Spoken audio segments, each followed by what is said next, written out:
Good day. Today, 27th March 2023, the conflict in Ukraine continues to be the main focus of global attention. Much, I suspect, the frustration of many countries around the world that are not directly involved in the conflict, but which nonetheless continue to be affected by it. But also, I suspect, growing frustration amongst some of the leaders, especially of the Western powers, who must be getting increasingly concerned that things are not going the way that was expected.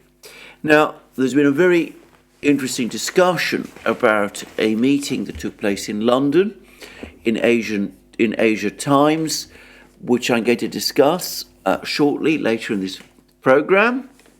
But first, as I traditionally do for this channel, let's talk about the fighting in Ukraine, where we are at the moment. And I think the first thing to say is that Bakhmut very much continues to be the epicenter of the battle. Now, yesterday I said that there were reports, lots of reports and also video footage that showed the Azov plant under Russian control. And today there's been more information or reports to that effect, and that does seem to be the situation. There's also some reports, however, which speak of another industrial building slightly to the south of the Azov plant, which remains under Ukrainian control. I understand that this is not a part of the Azov plant itself. It's a separate industrial facility, but it shows that the Ukraine itself, that the Ukrainians still have a presence in that part of Bakhmut. However, there's also been another video which has been published by Slavyangrad, but which is also appearing in other places, which has a Russian origin, and which shows fighting, or at least Russian troops operating close in an area of Bakhmut, very much in the center of Bakhmut, which some have geolocated to within a few hundred meters of the main administrative building in Bakhmut, confirming Russian advances in the town. And I would also quickly say that there's been also reports that another important structure in Bakhmut, the Avdeyevka Stadium, has also been captured by the Russians. Now, this I cannot confirm. The information to this effect is very scattered. It has appeared on news aggregator sites, which I tend to regard as fairly reliable, but I'm going to wait until I see something which confirms this more exactly. Going back to the Azov plant, as I said, I've seen pictures of it which confirm the sheer scale of this factory. Also, its ramshackle, highly dilapidated condition, even allowing for the fact that fighting has been taking place in and around it. It does seem to me as if this was an almost derelict facility and has been so for a long time. But again, it appears to be one of those enormous Soviet-era industrial plants that one is familiar with. Anybody who's been to this part of the world is familiar with. And its loss will certainly undermine the position of Ukraine, though in Bakhmut, given, as I said, the scale of this facility, it's not inconceivable that there are still some Ukrainian soldiers hiding or holding out in different parts of this plant. And I suspect that that for the moment, the reason that the Russians haven't announced that they are in control of it is because there's still a search going on to find, as I said, these holdouts and to finally consolidate control of its territory. Nonetheless, as I said, the fighting in Bakhmut is now clearly of a very high degree of intensity, and it's clear that the Russians, the Wagner organization troops, continue to push forward. Now, there's been less information about the fighting that's been going on around Bakhmut, specifically around places like Orekhovo, Vasilievka, Bogdanovka, the town of the small village of Khromovo, of Ivanivska. It seems as if Ukraine still controls these villages. I suspect, as I said, that the major emphasis of the Russians over the last few weeks has been on clearing Bakhmut itself rather than capturing these outlying villages, and that the main thrust of the Russian advance is now taking place within Bakhmut itself. But there are some reports now about what Ukraine is doing. First of all, we've had comments from General Syrskyi, the commander-in-chief of Ukraine's ground forces. He's issued another strong statement talking about the vital importance of defending Bakhmut and about the need to go on holding out in Bakhmut. Interestingly, he didn't seem to me to be saying anything that suggested any kind of Ukrainian counterattack in and around Bakhmut. And as I've been saying on a number of my recent videos, it seems that the general sentiment is that the prospect of such a counterattack in and around Bakhmut from Ukraine has receded. I'm not going to say definitely that this idea of a counterattack has been fully called off. Given the stress, the importance Ukraine is continuing to attach to holding on to Bakhmut, I think it will be a mistake to say that. But anyway, for the time being, we're getting fewer reports about a Ukrainian counterattack in the Bakhmut area. And, well, it does look still very much as if the Russians have the initiative there. In the meantime, there was also a report yesterday that President Zelensky has ordered more of his best troops to Bakhmut, including special forces troops, who are going to be deployed to Bakhmut as some kind of infantry reinforcement in an effort to control this place. And this has provoked some comments from a Russian commentator, retired Lieutenant Colonel Andrei Marochko of the Lugansk People's Republic militia.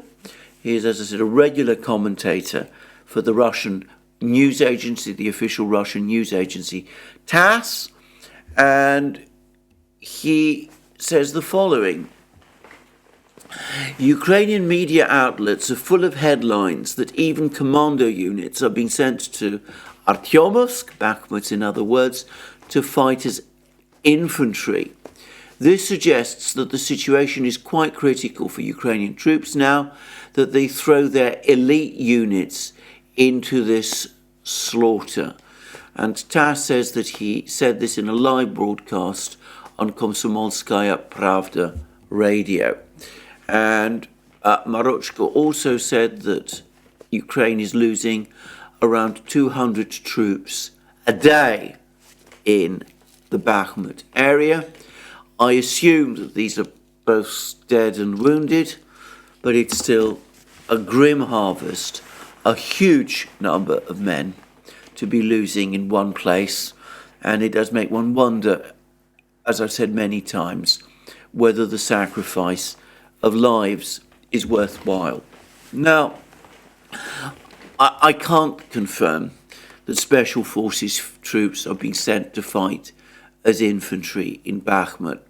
If that is indeed the case, then on the one hand, it does show the extraordinary intensity of Ukraine's commitment to fight and to hold the place. It would also, to my mind, however, once again emphasize the illogic of this.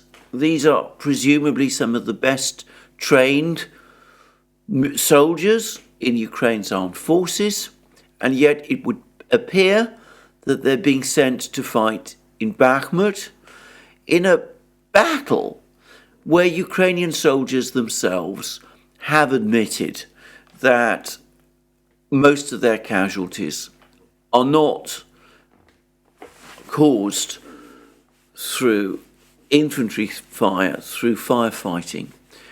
Most of their casualties are caused by Russian artillery. So sending commandos, special forces units to fight in this way, as Marochko says, does sound desperate. It also, to me at least, sounds misconceived. But of course these are reports. One doesn't know always whether the reports are true. It does suggest to me again the fact that Ukraine is allegedly doing this, that the hope of a counterattack to try to retrieve the situation in Bakhmut may have receded. Anyway, that's Bakhmut. Obviously, events continue. No doubt in the next few hours we'll know whether the Avant-Garde Stadium has indeed been captured by the Russians and whether they do take the district administration building, if you like, the local government building in Bakhmut. Though, to be very clear, even if the Russians do capture that specific place, it doesn't mean that the Battle of Bakhmut is over. Given the large number of Ukrainian troops in the area and given the intensity of Ukraine's commitment to defending Bakhmut, it looks as if this fight, which has already gone on for such a long time, is going to continue for some time further. Now, as the fighting in Bakhmut continues, there's also been reports from Avdeyevka, and Kiev Independent has actually sent journalists to Avdeyevka, and they report that this town near Donetsk is now almost emptied of people. There are very few civilians there. They contrast the fact that there was much more of a civilian presence visible in Bakhmut in January than there is today in Avdeyevka. They essentially confirmed from a Ukrainian side that Krasnogorovka, this important village to the north of Avdeyevka, has been captured. Well, we've known that for a long time. They make an interesting point. This article made an interesting point that Ukraine doesn't always admit to ground that it's lost, and it specifically refers to the Russian capture of Krasnogorovka, but they admit that sometimes you can work out when Ukraine has lost some particular place by noticing that the fighting has moved on to another place further west or south or north of it, depending on where the front lines are.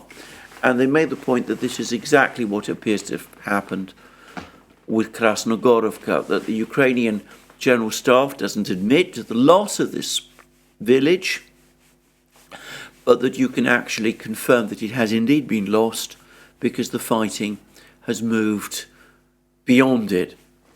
For the record, I remember noticing exactly the same thing back during the 2014 fighting in Donbass. Once again, the Ukrainians regularly failed to confirm their losses of territory, losses of ground, but you could get a sense of what was going on, a better sense of what was going on, not by Ukrainian reports of what territory they'd lost or captured, but rather by where the Ukrainians were admitting that fighting was actually taking place. And in the case of the 2014 fighting, that made me realise much earlier than the Western media did that Ukraine had basically been fought to a standstill. And, well, the Kiev Independent says that this time it's enabled them to assess that the fighting in Krasnogorovka has ended and that this particular village has passed under Russian control.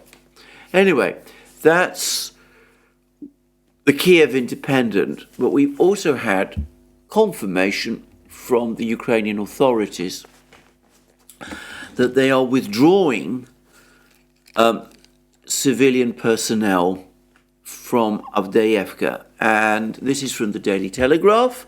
A Ukrainian official at the battered frontline town of Avdeyevka in the eastern Donetsk region said Monday that municipal workers were being withdrawn as Russian forces claim incremental gains nearby.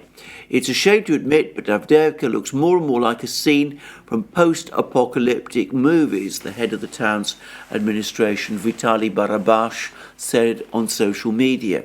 Therefore, a difficult decision was made to evacuate municipal workers who at least somehow try to maintain the cleanliness and vitality of the city. I strongly recommend leaving Avdeyevka because Russian rockets and projectiles do not spare anyone or anything, no matter what views you hold. The last, by the way, is an interesting comment from Barabash. No matter what views you hold. It appears to suggest that there are still some people in Avdeyevka who want to see the town captured or liberated, as they would say, by the Russians. In other words, that they are pro-Russian. Now, going back to the Kiev Independent, they said that the town was almost uninhabited. So I do wonder a little about why municipal workers were present in the town, if it was indeed virtually uninhabited, as the Kiev Independent has said, and as, by the way, many reports have been saying for quite a few months. Perhaps these municipal workers were fulfilling some other roles more closely related to the war than just keeping the town clean and vital. But anyway, I'm not going to probe into that. And in fact, as I said, we are getting more and more reports of incremental gains by the Russians in that particular area. And lastly, on another part of the battlefronts, the Vuhledar, Marinka area, the Russians have, well, it appears sacked. Apparently he's technically on leave. General Muratov, who was the overall commander in this area, apparently his failure to achieve progress in Vuhledar has now caught up with him, and the Russian command has decided to replace him with someone else. So we'll see who that person is and what this person is able to achieve in and around Vuhledar. I would add that Muratov wasn't only in command of the Russian forces in Vuhledar. I believe he was also in command of the forces in Zaporozhye region in its totality, and perhaps, again, connected in some way with the much talked about Zaporozhye offensive that the Ukrainians and the Western media have been discussing. President Zelensky today has been in Zaporozhye region, meeting with the troops, handing out decorations, having meetings with Mr. Grossi, the head of the International Atomic Energy Agency, presumably to discuss the status of the Zaporozhye nuclear power plant, all those sort of things. So we will see what comes of that visit. But there have been two reports about the prospects for a Ukrainian offensive from the Russian side.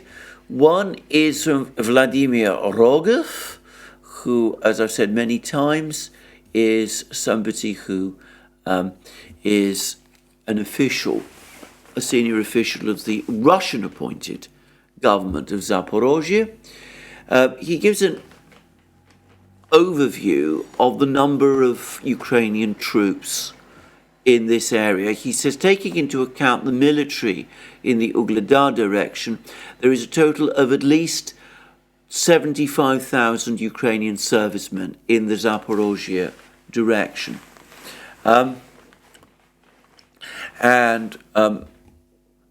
He says that the Ministry of Integration, the Ukrainian Ministry of Reintegration of Temporarily Occupied Territories, has changed the status of the city of Zaporozhye. It's all from Rogov. The Zaporozhye district, with its capital Zaporozhye, have been moved to the list of areas of possible combat operations from the list of areas of active combat operations.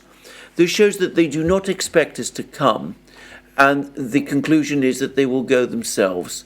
That is, they hope they can move the front line. In other words, Rogov believes that these 75,000 troops will be committed to some kind of an offensive.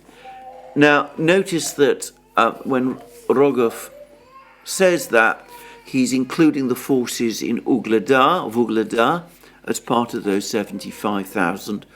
I suspect that that's a different force, and that we mustn't be talking about 75,000 men being committed to this battle by Ukraine, but, well, who's to say? Now, he also says, and this is Rogov again, that an attempted Ukrainian offensive on March the 23rd was thwarted by the Russians. Up to 400 Ukrainian soldiers were killed. And he said the timing of this offensive was supposed to be for the March 23rd, 24th, that is the EU summit on Ukraine. Our artillery and multiple rocket launchers shelled their positions. More than 24 targets were hit. These were large targets, heavy equipment, Ukrainian military locations. Even after these losses, Ukraine continues to regroup forces in the Orekhovsky direction. And there have been more reports today that Russian artillery is launching very heavy strikes on Ukrainian positions in and around the town of Orekhov. Well, we shall see what the Ukrainians do, and whether they do launch this offensive or not. There's been reports, by the way, as well today, that 18 Leopard 2 tanks have finally arrived in Ukraine from Germany. They were always expected to arrive there at some time around late March, and that the Ukrainian soldiers who trained on the 14 Challenger 2 tanks have now returned to Ukraine. So presumably the Challenger 2s will be appearing on the scene as well. So there is a build-up of some kind taking place in Zaporozhye, and Zelensky has obviously visited the area. So all of that might suggest, perhaps does suggest, that this Ukrainian offensive in the Zaporozhye region that we've been hearing so much about might be going to happen before very long. Anyway, just to finish with one last report, this is also from TASS, and this is from Yan Gagin, who is an advisor to Denis Pushilin, the head of the Donetsk government. He says that this is a quotation from what Yan Gagin said on Russia 1 television on Monday. He said the advance on Donetsk was announced. the advance on Crimea and Melitopol was announced, but that, as far as I know, at this moment, Ukraine is not ready for a large-scale counterattack, and this is precisely why they are striking chaotically, primarily in the frontline zone, in the Donetsk frontline towns. So he says that Ukraine is not yet ready for its counteroffensive, and in the meantime, they're launching shelling attacks in all sorts of places because they're not yet in a position to launch this counteroffensive that they've talked about so much. Well, all this is interesting. As I said, Russians still making progress, continuing to make progress in Bakhmut. Russians continuing to make progress in Avdeyevka. One senses that in the case of Avdeyevka, Ukraine is gradually coming to terms with the likely loss of that important town. In Bakhmut, they're still minded, at least at the moment, to go on fighting. But all the indications are, perhaps under heavy American pressure, that they're refocusing their energies again on this attack in Zaporozhye region, this big spring offensive that we've been hearing so much about. Well, that now brings me to a very interesting article on Asia Times by someone called Spengler. Not given much more information about who this person is, but it relates to a discussion which apparently took place somewhere or rather, perhaps in London, and which he says happened under Chatham House rules. So I'm going to read this article because I think it's very interesting. It was published, by the way, on the 20th of March, so about a week ago, but I don't see that anything's happened to change the overall points that it's making, and it says this: a gloomy assessment of Ukraine's prospects for victory against Russia emerged from a recent private gathering of former top officials, including officials and scholars with resumes reaching from the Reagan to the Trump administrations. Short of trained personnel and ammunition, one speaker argued, Ukraine's President Zelensky might consider a Chinese peace plan, especially after Beijing's successful mediation of the Iran-Saudi dispute. The several dozen attendees, many of whom had held cabinet or sub-cabinet positions, met under Chatham House rules, which forbid identification of individual participants but allow the content itself to be presented.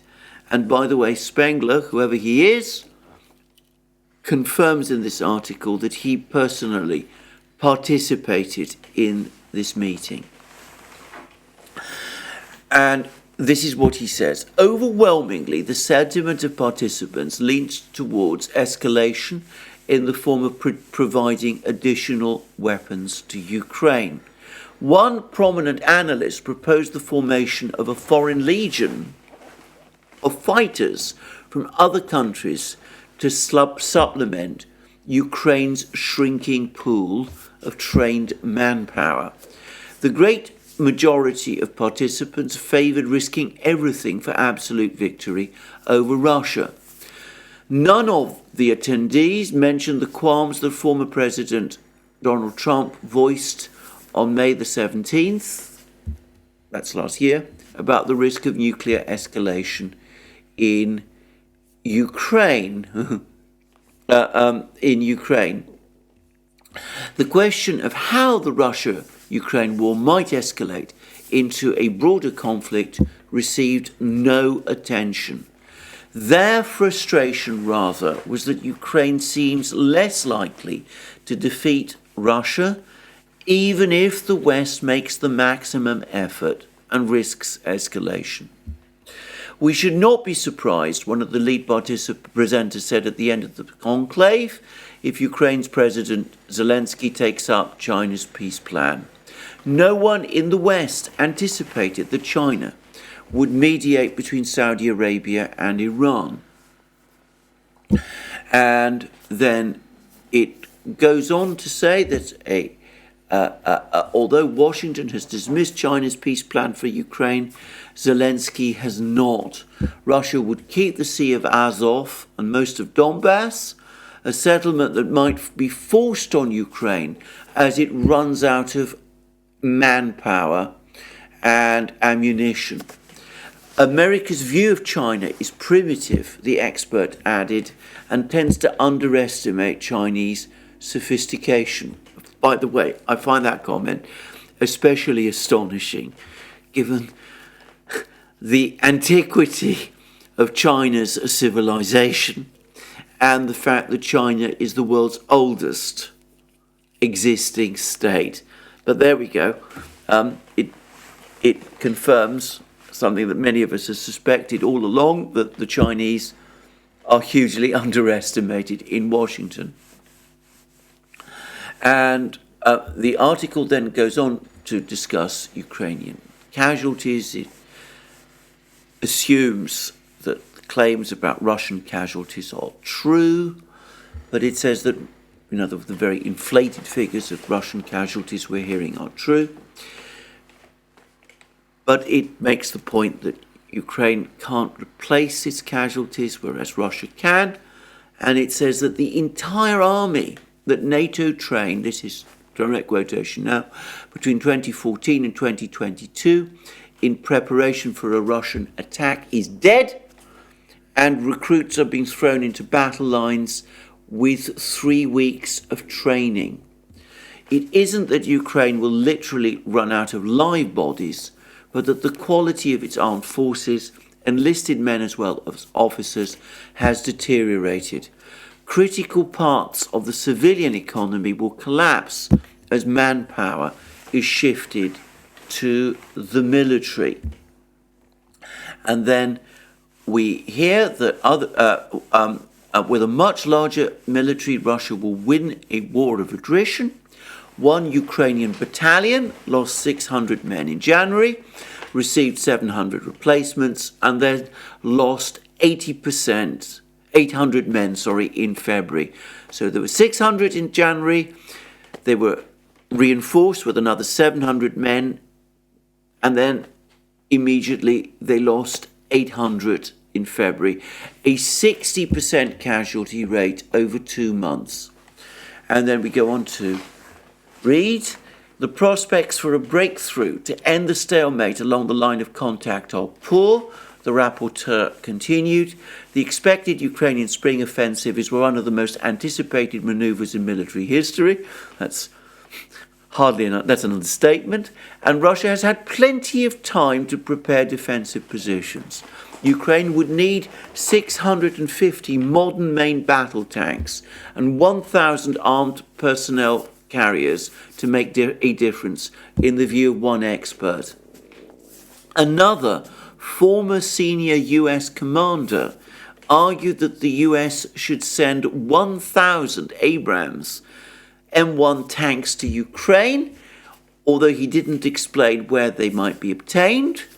Ukraine should receive weapons that can destroy targets deep inside Russia, he added, and the US should get rid of the artificial boundary that says Ukraine can't strike into Russia. Russia is part of the battlefield. And then America has political constraints on aid to Ukraine. A former senior Pentagon official objected, if we cannot provide large amounts of aid 2 years from now, we're better off cutting our losses now. And then we go on to read that a foreign policy analyst who has advised the US Defense Department noted that Putin can call up to 1.7 million reserves if he has to. It may be fun to sink Russian ships in the Black Sea or to destroy targets inside Russia, he said, but it doesn't relieve pressure on Ukraine. It's like the American Civil War. The South fought more effectively, but the North had an overwhelming advantage in manpower and munitions. By 1865, the South didn't have enough soldiers to defend Richmond. And here's the person who apparently proposed an international army of volunteers to fight for Ukraine. Something that's already been tried, by the way, and isn't really working, but never mind. And then we go on to read, a former senior foreign policy official proposed that the United States threaten China with sanctions to limit its support for Russia. This is a new idea. You have come up with all kinds of proposals for sanctioning China over Taiwan, over human rights violations, all kinds of things. But now, the proposal is to sanction China so as to get China to limit its support for Russia and presumably to put pressure on the Russians to agree peace. And he says that sanctions, this is this US official, former US official, although sanctions on Russia have failed, China is a different case because it is more integrated than Russia into the world economic system. There is a lot of anti-Russian sentiment in China, he added, and the Chinese people won't like the idea of accepting hardship to help Russia. Ukraine and China, he added, have a robust partnership going back decades. Well, some people, it seems to me, have a very different perspective of things from me, and they appear to judge Chinese sentiment profoundly differently than I do. And then we go on to say that this is Spengler himself. He says, I'm at liberty to report what I told to the group. The Ukraine war has set in motion a global realignment, including the China-Iran-Saudi agreement. Looking at America's blunders in Ukraine, the Saudis have concluded that America won't put boots on the ground in the Middle East and are looking for other friends. And Turkey has flourished as a trade intermediary between China and Russia and has patched up relations with the Gulf states as well as Israel. India, supposedly an ally against China, and I discussed India yesterday, has become Russia's biggest customer for oil and has vastly expanded its trade with China, which now provides 30% of its non-oil imports. The United States is losing influence catastrophically by underestimating Russia. It doesn't have the industrial capacity to provide artillery ammunition to Ukraine.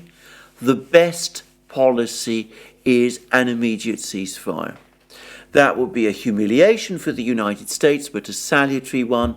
In the 1970s, Vietnam did the US a favor by humiliating it before Russia did. The Vietnam debacle made it possible a complete rethinking of US defense strategy and America's ultimate victory in the Cold War. Putin may thus be doing the US a favor by humiliating it now. Well, that's an interesting perspective and not one to be discounted, by the way, but I'm not going to discuss it in this program. What do we take from this?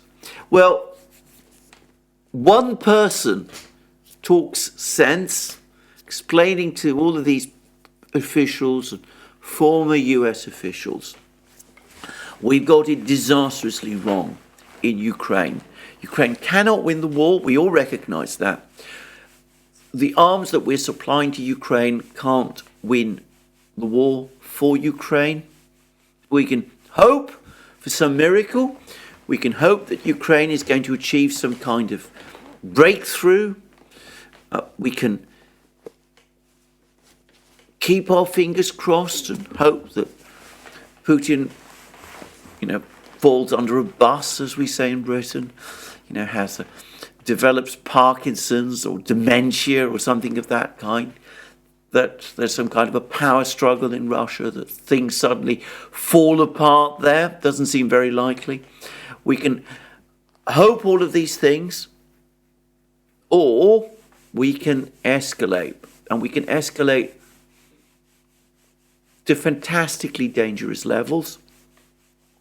We can try and supply 1,001 tanks to Ukraine, though heavens knows where they're going to come from. We can allow air and missile strikes deep into Russian territory, so heavens knows what the consequences of that might be. We can do all of these things, but even if we do them, it might not work. And notice this key sentence there, that's to say these American officials, frustration was that Ukraine seems less likely to defeat Russia, even if the West makes the maximum effort and risks escalation. So you can double down and triple down, you can escalate, you can send more tanks, more machines.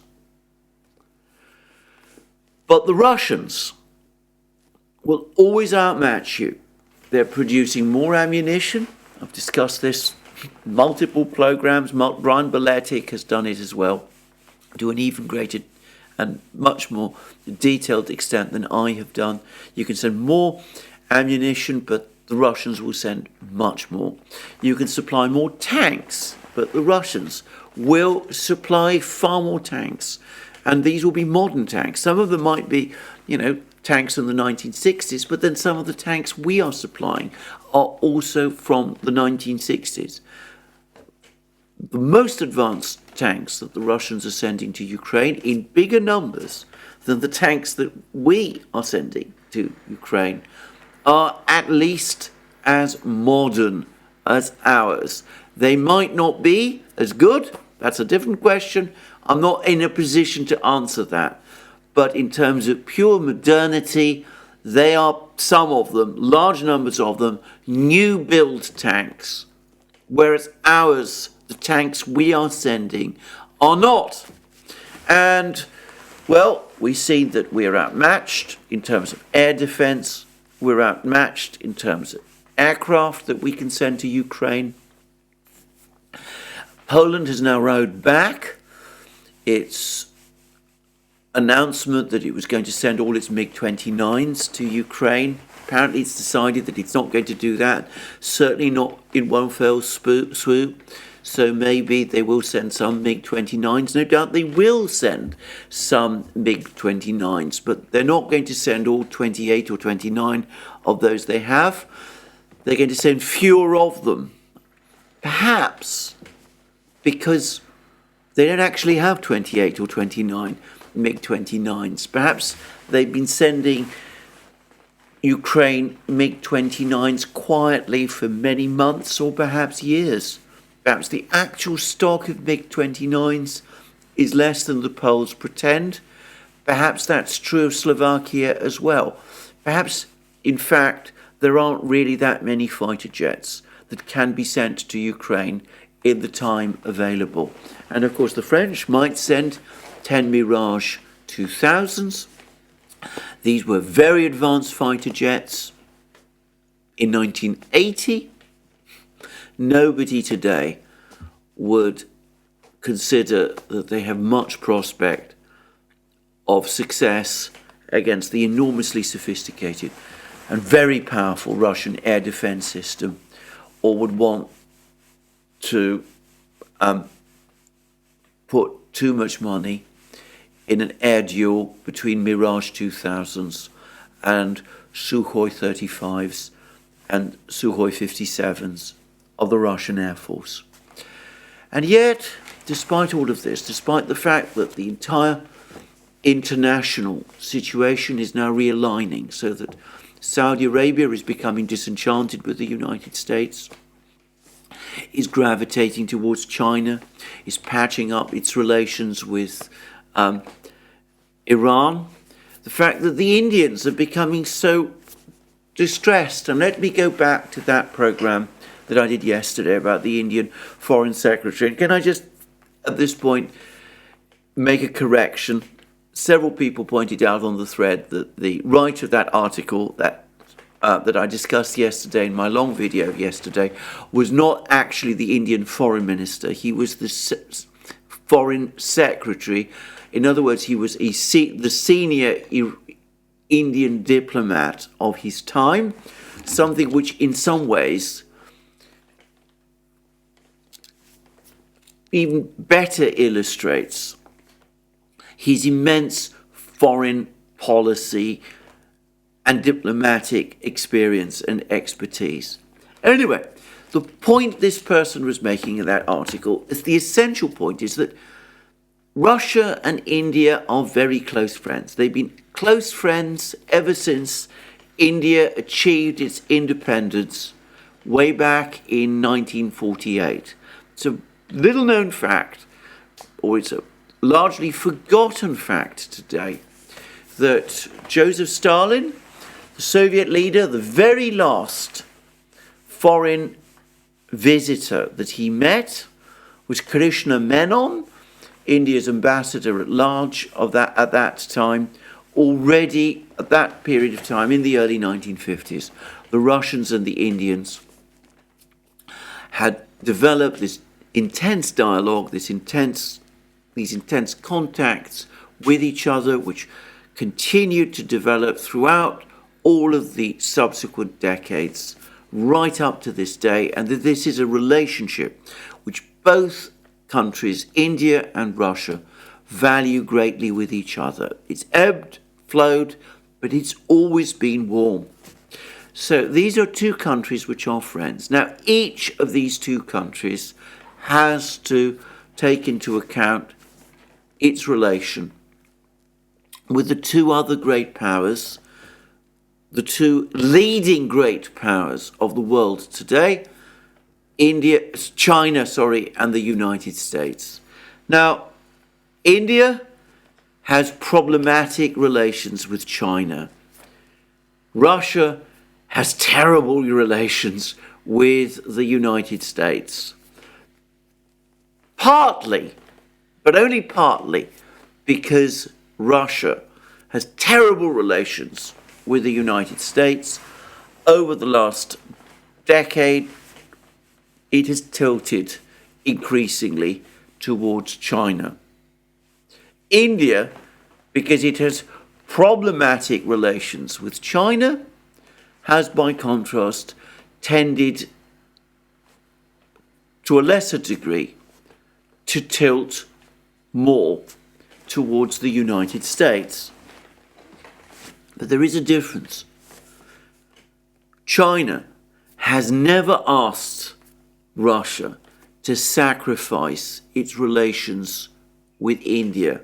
China may have problems in its relations with India, but it has never asked its Russian friend to align with China against India, something which the Russians absolutely do not want to do.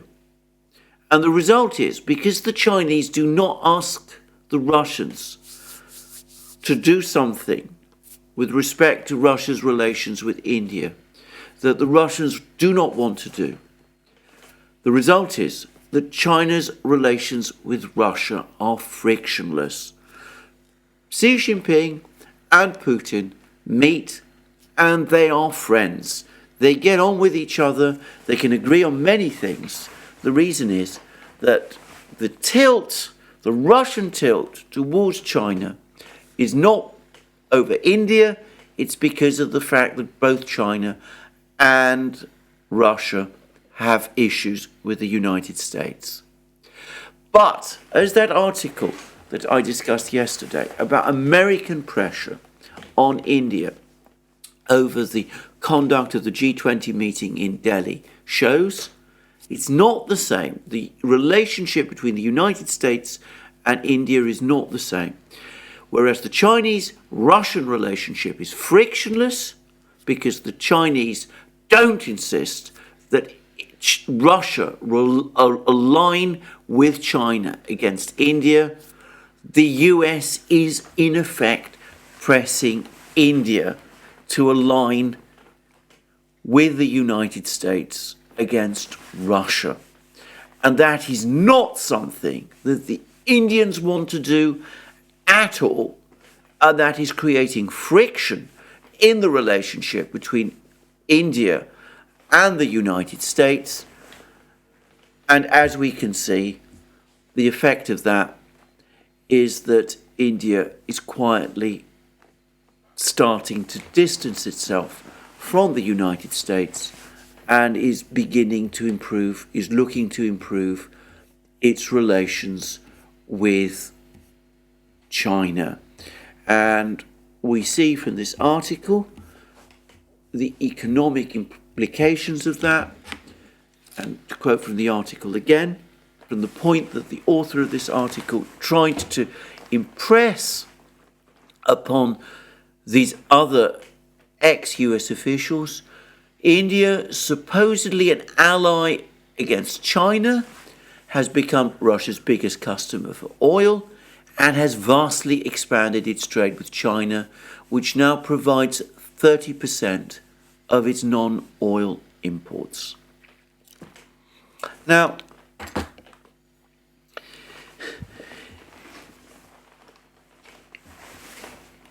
what we see is the price of an obsession.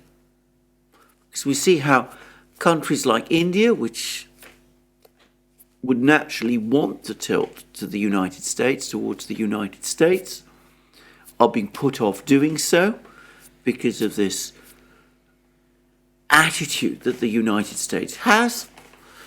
And we see how other countries like Saudi Arabia have already gone much further, that they've started to act in ways that directly contradict US policy.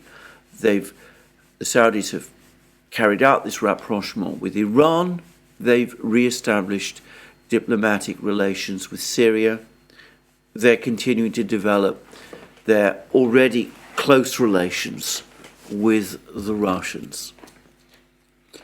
But none of this group of officials who gathered together in this meeting, conducted under Chatham House rules, which forbid, as I said, disclosing their identities, none of them, except this one individual, seems to have been capable of drawing the conclusions.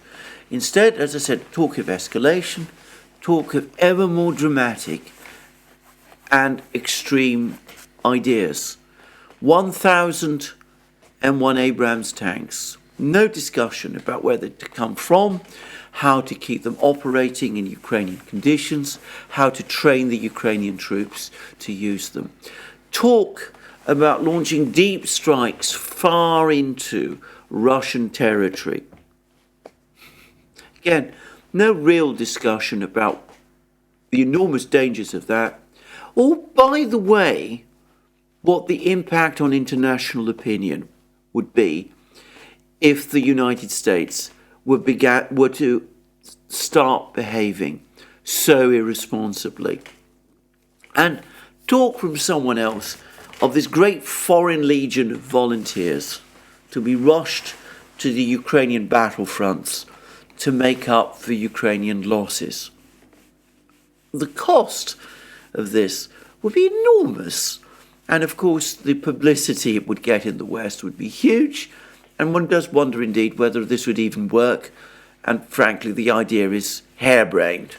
So, magical thinking, fantasy thinking, a refusal to acknowledge the obvious, a refusal to conduct negotiations, a continued underestimation of Russia, still apparently the perception of these people just a gas station masquerading as a country, despite the frustration that even if Ukraine receives the maximum degree of support, it is still likely to lose on the battlefield. And an even more catastrophic underestimation of China, with one participant in this meeting trying to warn the others that the United States has a primitive idea about China, underestimates the sophistication of Chinese diplomacy. And on that point, I have to just make reference to an interview that Hillary Clinton gave way back in 2021. She said that when she was Obama's Secretary of State, the overwhelming consensus at the State Department is that a Chinese-Russian rapprochement was impossible because of the deep mutual suspicions that the two countries had for each other. They'd been rivals during the Cold War, and about nervousness, alleged Russian nervousness about Chinese encroachment on Russia's southern border, with the Chinese supposedly having ambitions to expand into Siberia. And Hillary Clinton somewhat plaintively said that things hadn't quite turned out the way those State Department officials during her time as Secretary of State had expected. It turned out that the Russians and the Chinese were able to get on pretty well after all. And we learn from this article in Asia Times that the Chinese brokered a rapprochement between Saudi Arabia and Iran was also a surprise to the US. They didn't expect it. It didn't occur to them that it could happen. They assumed that the Saudis and the Iranians would remain perpetual enemies, just as they assumed that the Chinese and the Russians would remain perpetual enemies. And some of them are in danger, or at least it looks like all but one of them may be in danger of making the same mistake with China and India. Assuming that China and India, because of their well-known problems, will always remain rivals, enemies, opponents, adversaries, disregarding the fact that for a significant period of time in the 1950s, actually China and India were actually quite close, and that their two prime ministers at that time, Zhou Enlai and Jawaharlal Pandit Nehru, for a time actually formed a pretty effective team and appeared to be friends. But, all of that is something we don't really think about or discuss very much in Washington today. Well, I'm going to say this, there's always a possibility that in war things can happen unexpectedly. Perhaps whatever Russian commander takes over from General Muratov as commander of the Zaporozhye front will turn out to be completely incompetent. Perhaps the Russian army will suddenly collapse. Perhaps a Ukrainian counterattack is going to regain Bakhmut. Perhaps there'll be a political crisis in Moscow. Perhaps suddenly there'll be an implosion within the Russian economy, or perhaps the oligarchs will do something in Moscow and carry out some kind of a coup there. None of that looks to me at all likely. And magical thinking which is what Spengler was discussing in this article, amongst those participants in this curious conclave. Magical thinking is not going to get you anywhere. Now, I have no idea who Spengler is, but I have to say that his choice of name does seem to me to be somewhat ominous, because Spengler perhaps is not his real name. And if so, it would suggest a reference back to a German writer of the 1920s, Oswald Spengler, whose most famous prophetic book of that period went by the title The Decline of the West. Well, there we go. I hope we don't quite get to that point. I hope that the West doesn't misinterpret loss of global hegemony as actual decline.